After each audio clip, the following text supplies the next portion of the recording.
L'Éternel est près de tous ceux qui l'invoquent, avec un cœur sincère. Psaume 145, le verset 18.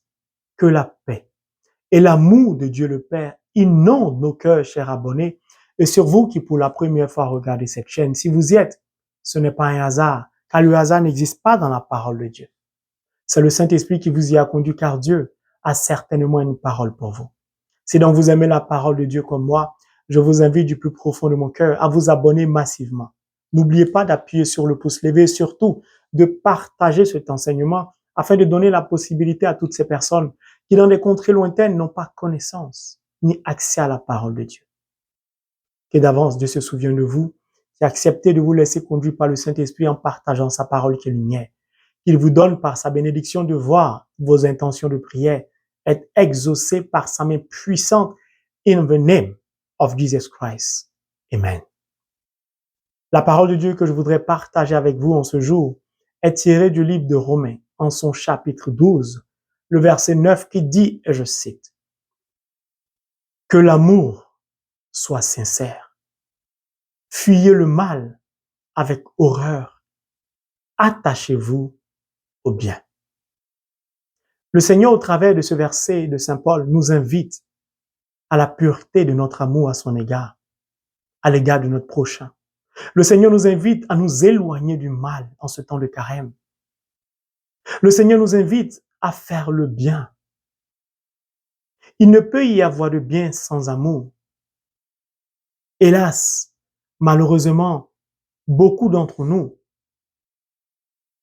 ne sont pas sincères avec Dieu. C'est pourquoi Saint Paul nous invite réellement à regarder au-dedans de nous-mêmes l'état de notre cœur, l'état de l'amour que nous avons à l'égard de Dieu le Père. Saint Paul nous invite à ne pas être hypocrite, à être honnête en amour avec Dieu, avec nos semblables. Pourquoi? C'est quoi l'hypocrisie? Attitude consistant à dissimuler son caractère ou ses intentions véritables, à affecter des sentiments, des opinions, des vertus qu'on n'en a pas, pour se présenter sous un jour favorable et inspirer confiance. Je vous donne un exemple. L'hypocrisie de la société d'aujourd'hui. Mes frères et mes sœurs, est-ce que réellement nous sommes capables d'aimer Dieu? Est-ce que nous aimons réellement Dieu? Dieu a été la première personne à nous aimer tel que nous sommes, à nous aimer sans regarder la couleur de notre peau, sans tenir compte de la différence de notre culture ou de nos cultures. D'où ma tenue vestimentaire d'aujourd'hui. L'Afrique, l'Europe, l'Asie, bien d'autres choses. Dieu nous a acceptés tels que nous sommes. Mieux, il est allé au-delà de la limite de l'amour pour nous. Car il s'est abaissé à notre niveau pour nous relever de la saleté dans laquelle nous étions, dans le péché, dans l'impureté, dans notre souillure par amour pour nous. Il a rendu son amour visible par le symbole de la croix. La croix est le symbole visible de l'amour du Dieu invisible. Lui n'a pas regardé à qui nous sommes, à notre rang social pour nous aimer. Est-ce qu'aujourd'hui nous pouvons, en ce temps de carême, réellement reconnaître si nous aimons réellement Dieu ou sincèrement Dieu? Pourquoi je le dis? Parce que Saint Jean nous dit, chapitre 14, le verset 23 et le verset 24, Jésus lui répondit, si quelqu'un m'aime, il gardera ma parole. Verset 24, celui qui ne m'aime pas ne garde point mes paroles. Mes frères et mes sœurs, est-ce que nous pouvons aimer Dieu si nous ne sommes pas capables de lire la parole de Dieu? The word of God. Si nous ne sommes pas capables de garder cette parole dans notre cœur. Le Seigneur nous dit, celui qui m'aime, il garde ma parole. Garder la parole de Dieu, c'est conformer sa vie à la parole de Dieu. Pourquoi nous voulons entacher notre amour par l'obscurité, par le mal? Pourquoi nous avons du mal à nous aimer sincèrement, malgré nos différences de couleur de peau, de culture et j'en passe. Mes frères et mes sœurs, en ce temps de carême, le Seigneur nous invite à nous aimer sincèrement, d'un cœur pur. C'est ce que 1 Pierre 1, le verset 22 nous dit. Que l'amour soit sincère les uns envers les autres. Sommes-nous capables de regarder Dieu et de lui dire que nous nous aimons, que nous l'aimons? Le monde d'aujourd'hui n'a pas la face de l'amour. En ce temps de carême, le Seigneur nous invite à comprendre. Parfois, le thème est tellement lourd. Le thème de l'amour est un thème tellement puissant, tellement profond. Même une année, même des années ne suffiront pas à le développer. Car le thème d'aujourd'hui est le fondement de la parole de Dieu. Sans amour, il n'y a pas de parole de Dieu. Mes frères et mes sœurs, pourquoi avons-nous du mal à nous aimer aujourd'hui? À nous aimer sincèrement? Pourquoi nous voulons nous aimer par rapport à des profits? Non, laissez-moi vous lire la parole de Dieu pour que vous puissiez comprendre que le thème est sérieux. Le monde va mal aujourd'hui par manque d'amour, je vous assure. Parfois, dans des familles, il n'y a presque plus d'amour entre frères et sœurs, entre cousins et cousines, entre neveux et nièces. Entre amis, il n'y a presque plus d'amour sincère. L'amour est devenu hypocrisie. On fait semblant. Non. Quand on est chrétien, on doit être capable d'aimer sincèrement. Alors laissez-moi nous aider à nous plonger dans la parole de Saint Paul, 1 Corinthiens chapitre 13. Supposons que je parle des langues des êtres humains et même celles des anges. Si je n'ai pas d'amour, je ne suis rien de plus qu'un métal qui résonne ou qu'une cymbale bruyante. Le Seigneur nous dit que même si nous sommes capables de nous élever à un niveau spirituel pour connaître les réalités du monde spirituel en parlant la langue des anges, s'il nous manque l'amour, nous ne sommes rien. Waouh! L'amour, aujourd'hui, est plus que jamais nécessaire. Je pourrais transmettre des messages reçus de la part de Dieu, posséder toute la connaissance et comprendre tous les mystères. Je pourrais avoir la foi capable de déplacer les montagnes. Si je n'ai pas d'amour, je ne suis rien.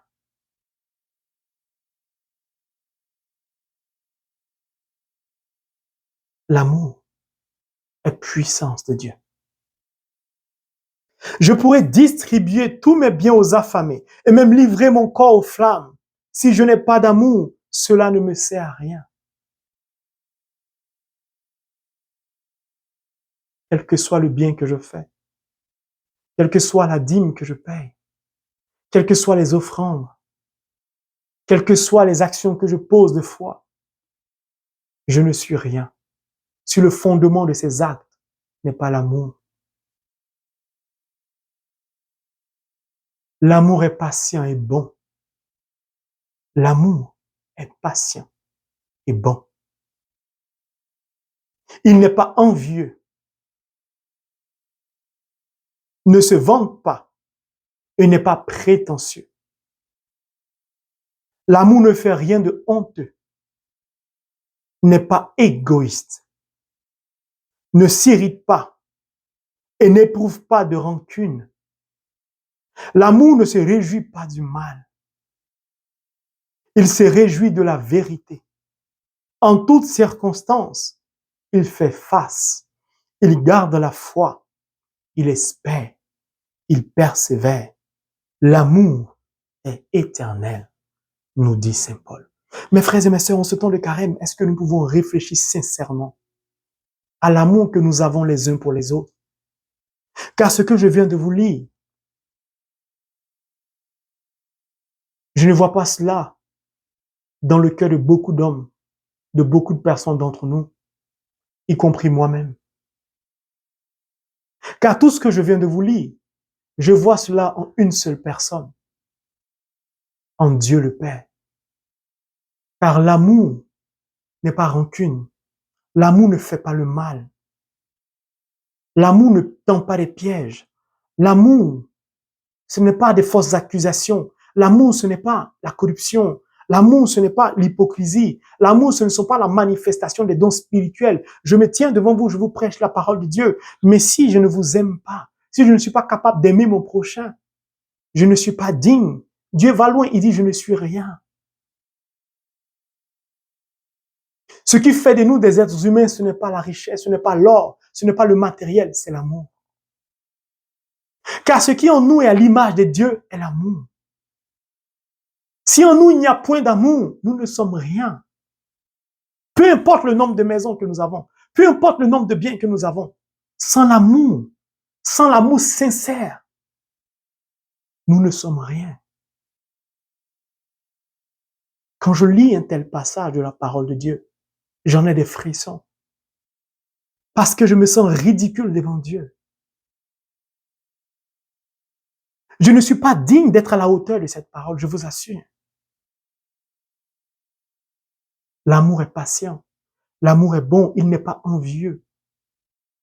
Pourquoi l'homme est arrivé à envier l'autre, envier son bonheur?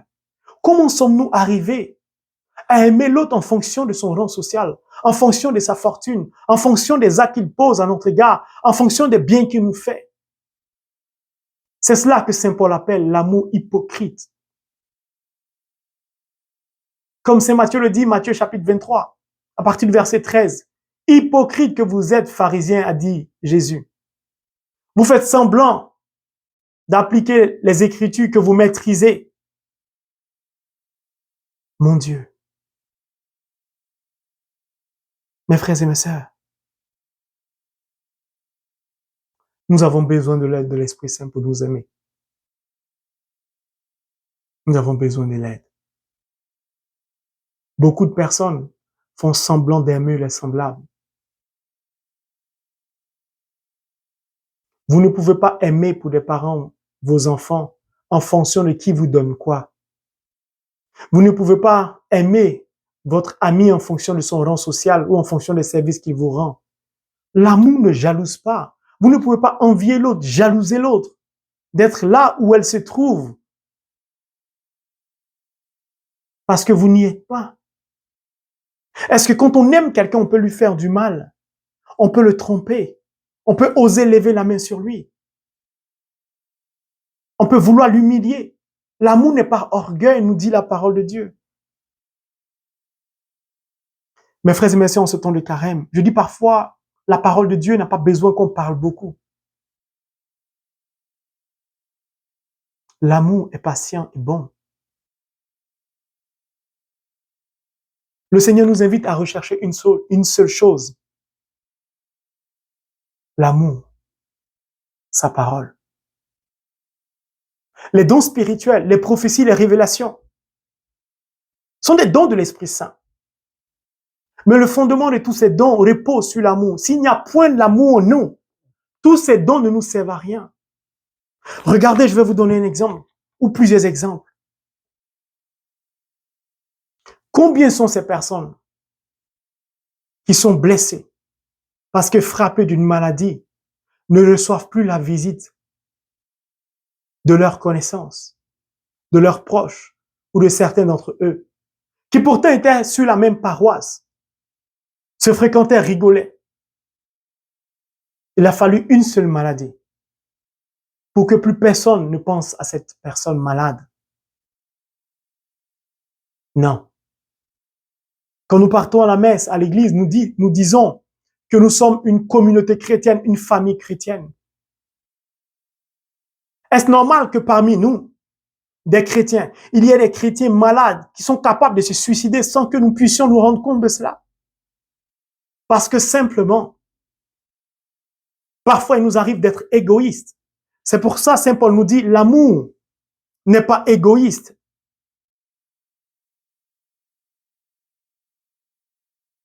Pourquoi passons-nous plus de temps à nous regarder nous-mêmes, à nous concentrer sur nous-mêmes et à ne même pas être capable de jeter un regard sur notre voisin pour savoir qu'est-ce qui lui arrive? Mes frères et mes sœurs, des témoignages, je peux vous en donner beaucoup. Mais je vais en prendre que deux. Une fille que je connais, qui est chrétienne, il fait des jeûnes de 21 jours. C'est pour ça que je commençais par, même si tu parles la langue des anges, même si tu as les dons spirituels, même si tu as les paroles de connaissance, tu prophétises, si tu n'as pas l'amour, Saint Paul dit, tu n'es rien. Cette fille-là passe toute sa vie à pourrir la vie de sa sœur, par jalousie. Elle veut que ce soit elle seule qu'on voit dans la famille, que ce soit elle seule qu'on admire. Pourtant, elle est chrétienne, elle fait des 21 jours de jeûne, elle est dans, je ne sais pas, dans, waouh, je vous assure, sa méchanceté à l'endroit de sa sœur fait peur. Ce n'est pas normal. Non. Des parents qui ne sont pas capables d'aimer les enfants de la même manière, qui aiment leurs enfants en fonction de leur rang social, en fonction de l'argent que leurs enfants les donnent. Des gens qui choisissent leurs amis, qui font semblant d'être amis à celui-là ou à celui-ci, par rapport à ce qu'il est, à son rang social, à son travail, au bien qu'il lui fait. Comment peux-tu aimer ton semblable, ton prochain, en tant que chrétien? Et tu entends que ton ami a perdu son père ou a perdu sa mère et tu es incapable de lui rendre visite pour lui témoigner de ta compassion. Et tu dis que tu aimes Dieu de la sorte. L'amour n'est pas rancune. Pourquoi as-tu tant de haine dans ton cœur contre ton prochain? Pourquoi as-tu tant de rancune dans ton cœur à l'égard de ton prochain? Pourquoi tu jalouses tout le temps les autres parce qu'ils ont réussi? Pourquoi tu as du mal à reconnaître tes torts? L'amour est vérité. L'amour est sincérité.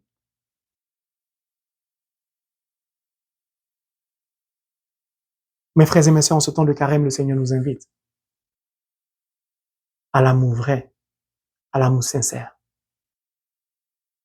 Puisse Dieu nous donner la force, par son Esprit Saint, de sortir de l'égoïsme, de l'envie, de la jalousie, de la rancune, du mal.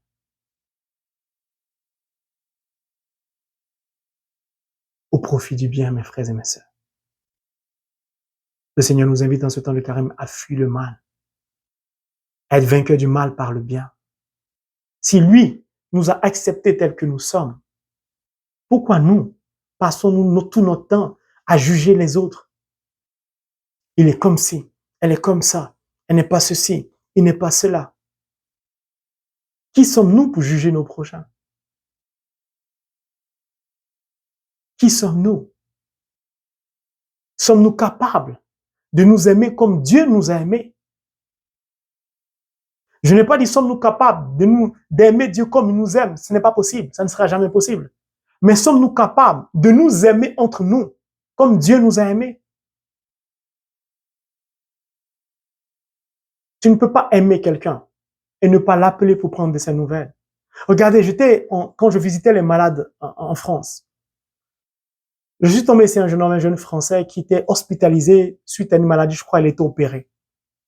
Et ce jour-là, quand je suis rentré dans sa chambre pour échanger avec lui, au travers de l'aumônerie catholique, au travers des échanges, ce jeune homme français, peut-être entre 25 et 30 ans, était rempli de haine et de colère, d'amertume. Vous savez pourquoi? Parce qu'il m'expliquait, il disait, mon frère, je ne suis pas chrétien, mais je voudrais parler avec toi. Il m'a dit, je suis tombé malade, je suis hospitalisé, ça fait une semaine. Je pensais que mes parents m'aimaient.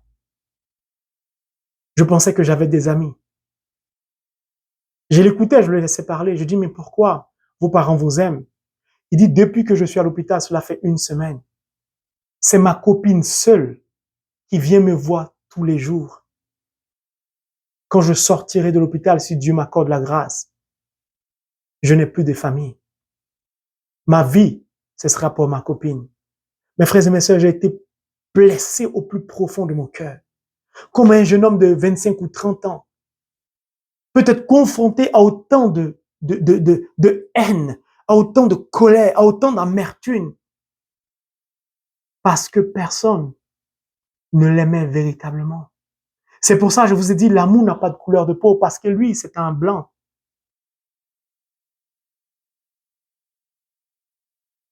Que Dieu nous aide à nous aider, à nous aimer réellement, je vous assure. Parfois, on parle à certaines personnes parce qu'elles nous font du bien. On refuse de parler à d'autres parce qu'elles ne nous font pas du bien. Parce, je vous assure parfois que l'amour soit sincère. Que Dieu nous bénisse. Amen.